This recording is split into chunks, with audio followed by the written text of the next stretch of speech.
So I wanted to upgrade my vlogging lens, and it seems like the crowd is split in two. You either get the 16mm by Sigma, which is an f1.4, or you get the Sony 10-18mm, which is an f4. Now right off the bat, the difference you'll notice is the Sony has OSS, optical steady shot, where the Sigma doesn't. The Sony is set to 16mm f4. That way we can give it an even field of view comparison to the 16mm. The Sony having OSS should be noticeably better than the Sigma, which offers no stabilization whatsoever. Now, if you need a scale to see if the difference is worth it, the Sigma retails for $370, whereas the Sony retails for $850. So the question becomes, do you see a $470 difference if in fact the OSS is your deciding factor? Personally, I'm not convinced that the OSS is the deciding factor. For me, being able to change the focal lengths carries more weight. Sometimes when I'm recording in the car, the damn windshield gets in the way, so I can't fully extend my arm, which makes this 16mm perspective maybe a little too close and intimate, maybe a little awkward. And as you can see, the 10-18mm offers the exact same 16mm focal length, so you get the same look as a Sigma, but you can throw that focal ring to 10mm and you have a much wider field of view. You can even move it closer and it's not going to really do any damage. So the question then becomes the look, the style. Does it work for you? Does it look too fisheye? A definite win for the Sony when comparing a prime 16mm to a 10-18mm focal length. But what if I'm not in the car? What if I'm just walking around? Is 16mm really all that bad? When it comes to presentation, bigger isn't always better or something like that. What if 99% of the content is talking head? Does a 10-18mm really blow the 16mm out of the water? Truth is, focal length adjustment is personal preference. The overall image you're looking to give the viewer, your style. And speaking of, let's talk about bokeh or bokeh. I'm not really sure how it's pronounced, but the blurry background, the background separation everyone looks for. The Sony is a constant f4, which means when you zoom in and out, it doesn't change the aperture, so the exposure stays the same the whole time, which is awesome. But unfortunately on paper, the f4 is pale in comparison when it comes to the 1.4 the Sigma offers. Here's two photos taken at 16mm at their lowest f-stop.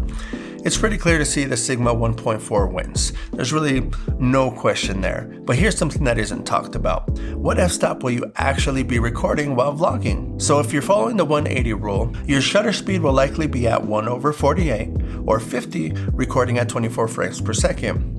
With your ISO setting bottomed out at 100, the exposure at that point is manipulated by that f-stop. So as cool and as cinematic as it may be to record your vlogs at 1.4, the reality is, if you have an ND filter, you'll probably be around 2, maybe 3.5, maybe 4.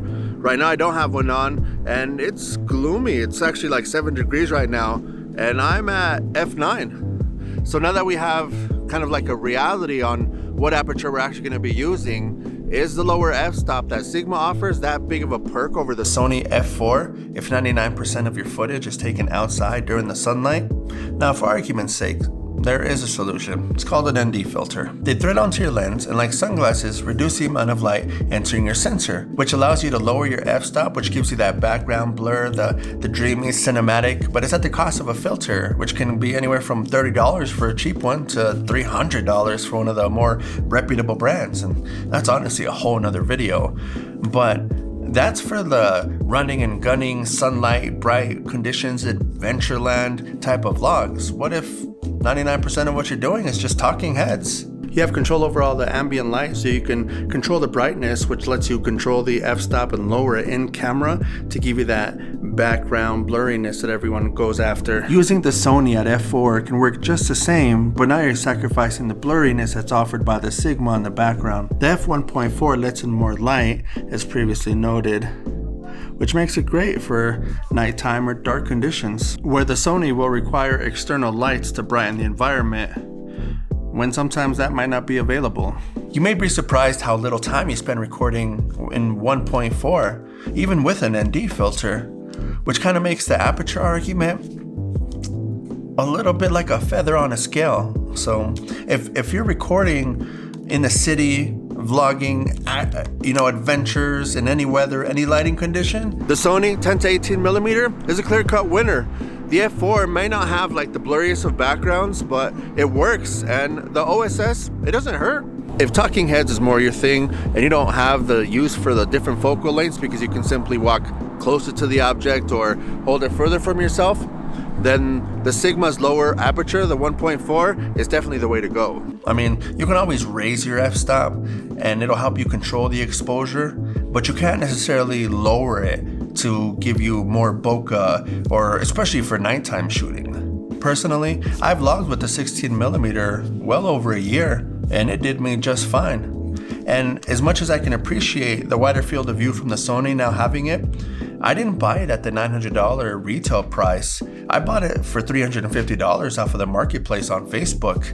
And even now, owning it, I'm not sure that I would pay the full retail price. The way that my bank account is set up, I just don't have that type of money.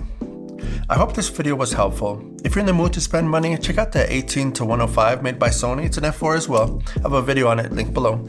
Or check out our website, lilycatalina.com, and support our hobbies. We'll see you next time.